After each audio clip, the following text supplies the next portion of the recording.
Hello guys, welcome to the attitude academy. I am Himani, I am a fashion expert. आज के live session में हम discuss करेंगे Corel Draw के लिए। इस सॉफ्टवेयर में जितने भी टूल्स होते हैं, जितना भी सॉफ्टवेयर का वर्क होता है, वो ही सारी चीजें हम इसमें आज डिस्कस करने वाले हैं। ये बहुत इंटरेस्टिंग सॉफ्टवेयर है और यूनिक सॉफ्टवेयर है। ये एक ड्राइंग टूल के अकॉर्डिंग ही आपके किसी भी कार्टून्स को मॉडिफाई करता है। इसमें ऑब्जेक्टिव्स जो भी होते हैं, जैसे हमारा कोरल ड्रॉ है, इलिस्ट्रेटर्स हैं, ये सॉफ्टवेयर जितने भी हैं हमारे ड्राइंग टूल्स हैं।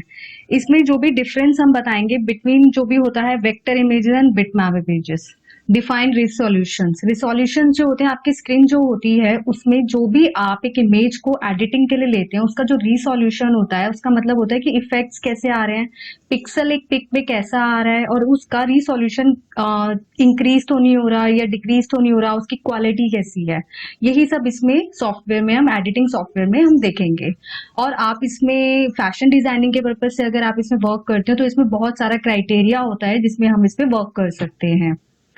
जैसे कि आप देखेंगे कि फैशन कैट डिजाइनिंग में क्या होता है कि फैशन कैट डिजाइनिंग में हम लोग हमेशा एक फोटोशॉप पे काम करते हैं, कोरल पे काम करते हैं, इलस्ट्रेटर पे। ऐसे ही एक एडोब सॉफ्टवेयर है। इसका मीनिंग है कि ये एक वेक्टर बेस्ड ड्राइंग टूल है और इस सॉफ्टवेयर को क्रिएट करने के लिए एक simple logos, interface, technical illustrations, इस सारी की सारी चीजें सॉफ्टवेयर के अंदर आती हैं।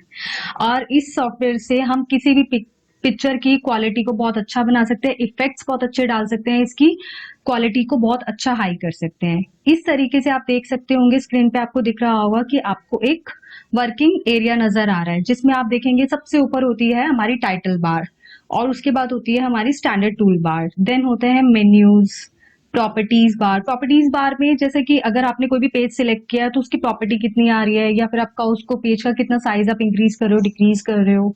एंड साइड में होता है आपके राइट हैंड साइड में कलर पैलेट। एंड होता है नेविगेटर। नेविगेटर मीन्स आप अपने पेज को किधर रोटेट कर रहे हो, अपर कर रहे हो या डिक्रीज कर रहे हो। और उसके बाद होते हैं रूलर्स। रूलर्स होते हैं कि जैसे अगर इंचेस में आप काम कर रहे हो या फिर आप सेंटीमीटर्स में काम कर रहे हो। ये आपको जो दिख रहा होगा यहाँ पे बलून जो बना हुआ है, ये है एक drawing page. Drawing page means इसी पर ही आप अपने कार्टून को सेट करेंगे, या जो भी आपको लोगोज बना रहे हैं या जो भी आप स्केच बना रहे हैं वो सब इसी के अंदर आप सेट करेंगे। एंड होता है फिर आपका टूल बॉक्स। टूल बॉक्स में क्या होता है, जितने भी टूल्स हैं हमारे कोरल ड्रॉ के, वो आपके लेफ्ट हैंड साइड में शो होते हैं, राइट। ऐसे ही कंप्लीट एक हमारा वर्किंग एरिया होता है। इस टूल के अंदर जो भी हम इमेज अपनी इंसर्ट कर रहे हैं, उस इमेज का जितना भी मैथमेटिकली साइज आता है वो सारा इसमें शो होता है। तो आपको पता होता है कि आप कौन सी पिक्स को कितने साइज में रिसाइज कर रहे हो, या कितना पिक आपका लेना है, या आपके क्लाइंट ने आपको कैसे किस तरीके से ऑफर किया हुआ है, उसी अकॉर्डिंग आपको सारा मैथमेटिकली इसमें आपको पता चल जाता है। ठीक है। And then each and every image, इसमें colour effects, shape, outline, size, position and हर चीज की डेफिनेशन और डिफाइनेशन जो भी होती हैं वो सारी इसके अंदर इनबिल्ट रहती हैं। आपकी एक इमेज की क्वालिटी पीरियड बहुत अच्छा बन जाता है इससे। सी देखिए, अगर आपको जैसे ये इमेज नजर आ रही है, इसमें आपको एक डिजाइन नजर आ रहा है, ठीक है। ये सब कोरल ड्रॉ पे डिजाइन किया गया है, राइट। इसमें आपको सारे टूल्स आप यूज कर सकते हैं, कहाँ पे आपको ब्लर इमेज देनी है, कहाँ पे आपको इफेक्ट्स डालने हैं, कहाँ आपको एजेस उसके पॉइंट टू पॉइंट रखने हैं, कलर कॉम्बिनेशन। आप इसमें अपने कलर कॉम्बिनेशन भी खुद से डिसाइड कर सकते हैं। ऐसा नहीं है कि आपको सिर्फ इसी सॉफ्टवेयर के अकॉर्डिंग चलना है, आपको जैसा आपको मॉडिफिकेशन चाहिए आप वैसा कर सकते हैं इसके अंदर, राइट। उसके बाद आते हैं हमारे टूल्स। टूल्स में होता है सबसे पहले नेविगेटर बटन, ठीक है। नेविगेटर बटन जो होता है हमारा हेल्प करता है हमारे ड्राइंग पेज को सेट करने के लिए। और स्टेटस बार होती है हमारी अपर पार्ट, जिसमें हम सारे हमारे जितना भी हमारी लाइक हमने कोई इमेज सेट करी है उसका जितना भी प्रॉपर्टीज होंगी और साइज होगा, कलर होगा और रिसोल्यूशन होगा, वो आपके स्टेटस बार पे शो होगा। डॉकर जो होते हैं वो स्पेसिफिक हमारे सिर्फ इफेक्ट्स के लिए होते हैं, वो इफेक्ट टास्क के लिए होते हैं। इफेक्ट मीन्स आप देखते हैं जैसे हम कोई भी इमेज होती है उस पर इफेक्ट डालते हैं, या कोई भी एडिटिंग करते हैं तो इफेक्ट आता है एक, कि वो इफेक्ट डालने के लिए डॉकर्स का यूज किया जाता है। उसके बाद देखिए, जैसे आपको एक इमेज शो हो रही है कि इसमें आपको सारी आपको टूल बार नजर आ रही है, right.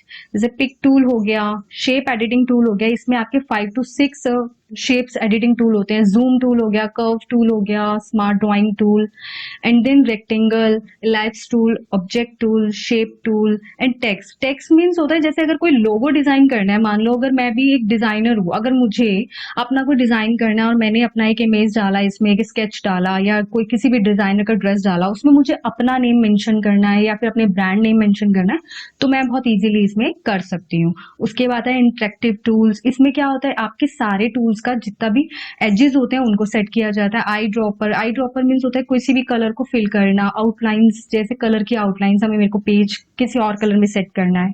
Fill tool, fill tool normal है कि हम वैसे भी नोटपैड पे भी यूज करते हैं उसको, तो फिल टूल में कलर फिलिंग होती है, राइट। इस तरीके से हमारी टूल बार्स होती है। अब इसमें मैं एक छोटा सा इंट्रोडक्शन दूंगी आपको वेक्टर इमेज का। वेक्टर इमेज जो होती है वो एक characterized make vector based application ideal होती हैं। इलस्ट्रेशंस इसकी बहुत नॉर्मल होती है, जैसे हम एक रास्टर इमेज ऐसी होती है कि हम सिर्फ उसको ड्रॉ करते हैं, बट जब उसे हम वेक्टर में कन्वर्ट करते हैं कोरल के थ्रू, तो उसकी जो रिसोल्यूशन होता है और उसका जो इफेक्ट होता है, उसका जो कलर होता है वो बिल्कुल चेंज हो जाता है। उसकी एक एक पॉइंट, एक एक एजेस उसका विजिबल होता है। जैसे कि अभी आपको दिख भी रहा होगा, ये एलिफेंट की जो इमेज आपको दिख रही है, इसमें आपको दिख रहा होगा इसके छोटे छोटे पॉइंट्स आपको नजर आ रहे हैं, और ये सिर्फ हम अपने हाथों से ड्रॉ कर सकते हैं। अगर हम कोई भी इलस्ट्रेशन करते हैं, लाइक हम कोई भी स्केच ड्रॉ करते हैं, तो वो हम सिर्फ हैंड से करते हैं और उसमें हमारा टाइम कंज्यूम होता है। इसमें हम मिनट्स में कुछ इमेजेस को ड्रॉ कर सकते हैं। Bitmap image in a computer graphic bitmap image होती है, ये एक फाइल फॉर्मेट में स्टोर होती है हमारे डिजिटल इमेज के थ्रू। ठीक है, the term bitmap comes from the computer programming terminology. इसका मीनिंग ये होता है कि जो भी हम प्रोग्राम सेट करते हैं कंप्यूटर के थ्रू, वो बिट मैप के थ्रू हमारे कोरल से आउटपुट देता है। लाइक वेक्टर में जैसे मैंने बताया रिसोल्यूशन होता है, ऐसे ही बिट मैप में इफेक्ट्स होते हैं। बिट मैप में आपका क्या होता है, जो भी पिक होती है उसकी मैपिंग बहुत इजीली हो जाती है, और उसके पिक्सल जो होते हैं, जैसे कोई भी पिक है हम जैसे डीएसएलआर से ले रहे हैं या किसी भी चीज से ले रहे हैं, तो वो हमारे पिक्सल फटते हैं, हम कन्वर्ट करते हैं, किसी और को सेंड करते हैं, तो उससे क्या होता है पिक्सल फटते जाते हैं। बट बिट मैप इमेज अगर कन्वर्ट हो जाती है कोरल के थ्रू, तो फिर उसमें आपके वो चीज नहीं इंक्रीज होती है। ऐसे ही आपको दिख रहा होगा एक इंट्रोडक्शन है लिटिल बिट, ये इमेज मैंने ड्रॉ कर रखी है, आप इसे देख सकते हैं। बहुत इजी सॉफ्टवेयर है अगर आप करना चाहें तो। सबसे बड़ी चीज ये है कि आपका मेन मोटिव क्या है। ठीक है, कोरल ड्रॉ एक ही कंसेप्ट में काम नहीं आता है। कोरल ड्रॉ के कई सारे कंसेप्ट हैं, जैसे आप लोगो डिजाइन कर सकते हैं खुद से, आप खुद से इसमें अपने स्केचेस को इनबिल्ड कर सकते हैं, आप अपने स्केचेस के एजेस बना सकते हैं, आप बहुत कम टाइम में इस चीज को बहुत आराम से इजीली बना सकते हैं। ये सॉफ्टवेयर बहुत यूनिक और इंटरेस्टिंग सॉफ्टवेयर है। देखिए, ये कोरल ड्रॉ का सॉफ्टवेयर है, ये होता है हमारा सारा वर्किंग एरिया। ठीक है, आपको एक पूरा वर्किंग एरिया इसमें विजिबल हो रहा है। सबसे ऊपर देखेंगे तो आपको दिख रहा होगा कोरल ड्रॉ जहां पर मेंशन है, ये हमारा होता है टाइटल बार, राइट। उसके नीचे, ठीक नीचे ही आती है हमारी स्टैंडर्ड बार। ठीक है, जिसमें आपके रिसोल्यूशंस होते हैं, आपके पेज की जितनी भी डायमेंशंस होती हैं वो होती हैं। ठीक है, हमारी फाइल होती है, उसके बाद ओपन, उसे सेव करना, प्रिंट, ये सब हमारे क्या आते हैं, स्टैंडर्ड टूल बार्स में आते हैं। ठीक है, उसके बाद आती है हमारी प्रॉपर्टीज बार। प्रॉपर्टीज बार में क्या होता है, आपके पेज का जो भी साइज होगा, आपके कलर का, आपके इफेक्ट्स का जो भी होता है, वो सारा आपके प्रॉपर्टीज बार के अंदर आता है। उसी के साथ आप देखेंगे लेफ्ट हैंड साइड में आपको एक टूल बार नजर आ रही होगी, उसे टूल बार कहा जाता है जिस टूल्स पे हम वर्क करते हैं। ठीक है, उसके जस्ट बराबर में आपको मेजरमेंट नजर आ रहे होंगे, ये होते हैं हमारे इंचेस और मिलीमीटर्स में। ठीक है, जिसपे हम वर्क करते हैं। तो डिपेंड करता है हम काम किस चीज पे कर रहे हैं। वैसे हम शीट्स A4 साइज की ही लेते हैं, जिस पर हमारे स्केचेस भी बन जाते हैं और हमारे लोगोस भी बन जाते हैं, राइट। तो हम सबसे पहले ये देखेंगे कि हमारा वर्किंग एरिया कैसा है। ठीक है, होप आपको ये थोड़ा थोड़ा समझ में आ रहा होगा। आप देखेंगे उसके लेफ्ट साइड में हमारे कलर्स पैलेट्स हैं। ठीक है, इसमें CMYK और RGB कलर्स होते हैं और स्टैंडर्ड कलर टूल बार्स होती है ये हमारी। ठीक है, उसमें सबसे नीचे आएंगे आप पेज 1, जिस पे लिखा है, अगर आपको उसमें पेज इंक्रीज करने हैं, एक पेज पे आपका वर्क नहीं हो रहा है, तो आप सेकंड पेज की लेयर को भी ऐड ऑन कर सकते हैं। ठीक है, ऐसे अब हम सबसे पहले ऊपर जाएंगे, फाइल में कंट्रोल N करेंगे, उस पे हमारा न्यू पेज सिलेक्ट हो जाएगा, जिसमें सबसे पहले आएगा नेम अनटाइटल, जिस पे लिखा हुआ है। इसमें आप क्या कर सकते हैं, अपना नेम मेंशन कर कर भी आप उसको रख सकते हैं। एल्स अदरवाइज अगर आप फाइल या डॉक्यूमेंट का नेम मेंशन करना है तो रिक्वायरमेंट्स होती नहीं है, बट यू कैन डू। ठीक है, उसके बाद नीचे आएगा आपकी प्रीसेट कोरल ड्रॉ, जिसमें हम डिफॉल्ट रखते हैं कोरल ड्रॉ को। फिर उसके बाद ठीक नीचे देखेंगे साइज A4 साइज। फिर आती है हमारी विड्थ में हम मिलीमीटर्स में ही रखते हैं इसको, क्योंकि हम एक कंप्यूटर पे वर्क कर रहे हैं, लैपटॉप पे वर्क कर रहे हैं, हम एक नॉर्मल शीट पे वर्क नहीं कर रहे हैं। बट ये रीसाइज अपने आप ही जब हम प्रिंट निकालते हैं तो ये उसी हिसाब से ही उसको पिक्सलार्ट करती है, ठीक है। फिर उसके बाद आते हैं नंबर ऑफ पेजेस, कि आप कितने पेजेस पे काम करना चाहते हैं। यहाँ से भी आप अपने पेज को बढ़ा सकते हैं और कम कर सकते हैं। प्राइमरी कलर्स में मैं CMYK पे वर्क करूंगी। एंड रेंडरिंग रिसोल्यूशन ये 300 ही रहता है, क्योंकि इसकी जो क्लियरिटी है वो इतने पे ही शो करती है। और अब हम इसे ओके कर देंगे। ओके करने के बाद देखिए अब आपको एक नॉर्मल एक पेज नजर आ रहा है। ये जितना भी अंदर का पेज आपको नजर आ रहा है, विजिबल हो रहा है, ये तो हमारा ड्राइंग एरिया है। उसके बाद बाहर का जो है ये हमारा नॉर्मल वर्किंग एरिया है, जिसमें हम अगर मान लो मैंने कोई इमेज ड्रॉ कर ली है तो मुझे कुछ समझ नहीं आ रहा तो मैं उसको बाहर थोड़ी देर रख सकती हूँ। देन इमेजिन कर सकती हूँ कि ये इमेज के साथ मैं अगर इंसर्ट करती हूँ या मर्ज करती हूँ तो ये कैसी दिखेगी, ठीक है। अब जैसे कि ये टूल्स आपको नजर आ रहे हैं, सबसे पहले पिक टूल, हमें कोई भी इमेज को बनाने के लिए सबसे पहले हमें क्या लेना पड़ता है, एक पिक टूल लेना पड़ता है। पिक टूल लेने के बाद मैं आपको एक छोटा सा इंट्रो दे देती हूँ कि मैं एक शेप यहाँ से सिलेक्ट कर लूंगी। मैंने एक रेक्टेंगल शेप सिलेक्ट कर ली। उसके बाद मैंने उस पर लेफ्ट क्लिक किया और जितना मुझे बड़ा वो चाहिए मैंने उतना उसको सिलेक्ट करके ले लिया, राइट। फिर मैंने सिलेक्ट टूल को लेफ्ट कर दिया। उसके बाद मैं आती हूँ कलर्स पे। कलर्स पे आने के बाद मैंने यहाँ पर एक कलर देखिए, अब आपको इसमें चेंज अ डॉक्यूमेंट डिफॉल्ट आ गया।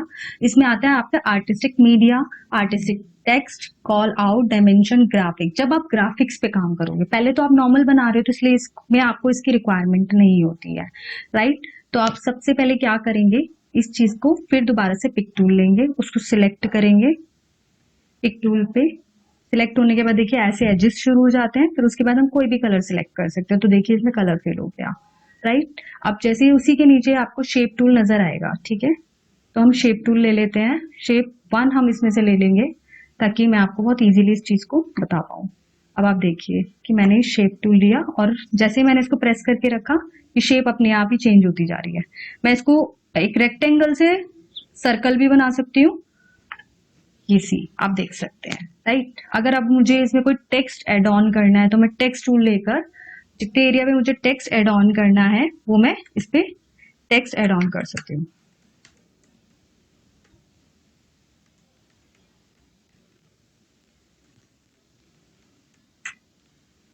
आई होप आज के लाइव सेशन में आपको मेरी बताई हुई सारी चीजें आपको समझ आई होंगी, आपने लाइक भी किया होगा। अगर आप इसके लिए हमारे साथ आके जुड़ना चाहते हैं तो प्लीज हमारे लाइव सेशंस को कंटिन्यू देखिएगा एंड प्लीज कांटेक्ट कीजिएगा। My name is Himani again and thank you so much.